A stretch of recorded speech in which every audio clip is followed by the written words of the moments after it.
All right, everyone. So we're going to be covering as much as we can John Cena's farewell tour, and one of the parts of it we want to cover is those who are open to wrestling him. Because if this stuff gains traction and the ball gets rolling, Triple H will hopefully be able to make some of these matches happen if it's what the people want.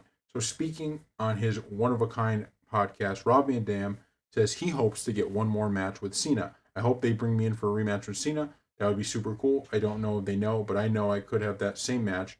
Absolutely. Now, the interesting thing about Rob Van Dam is that obviously we saw him at Paul Heyman's induction into the Hall of Fame. We heard a report about, or I think he was the one that actually just came out and said it, that he thinks that maybe his relationship with Triple H, I guess it wasn't great. That may cause an issue with him coming back, but that he would come back. He said he's not going to beg and ask, but he would if they wanted him to. He would, and I think this would be a super cool match. Because you gotta, part of wrestling and part of WWE and something they're doing such a good job of is mixing the old with the new, right? Meaning you can't rely only on old stars or older guys because at some point those either grow old or they just can't wrestle any longer and now you're stuck with no new stars. But what you can do is constantly infuse older stars to just have shorter storylines that make the card more well-rounded, right? So you can have the big names that are new at the top of the card, and then some of these middle matches, or even they end up being the most exciting. You have these old time guys, right? These greats from the past.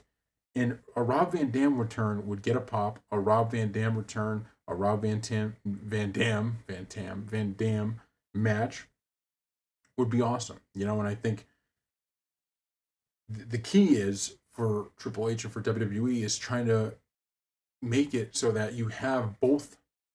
I don't want to say both because there's more than two, but all generations of wrestling fans have something for everybody in these pay per views, right? Meaning, don't just have everything be from the past so that the newer, generation of wrestlers have nothing to look forward to. But also, if you got guys that could still wrestle from these older days and they want to come back and give a match, that draws in people like me, and I know a bunch of other wrestling fans. That draws us in to be like, okay, we get to see the new stuff, but we get a blast from the past, a nostalgia blast from the past, and I think they should look into this. So thank you all for watching, and we will see you next time.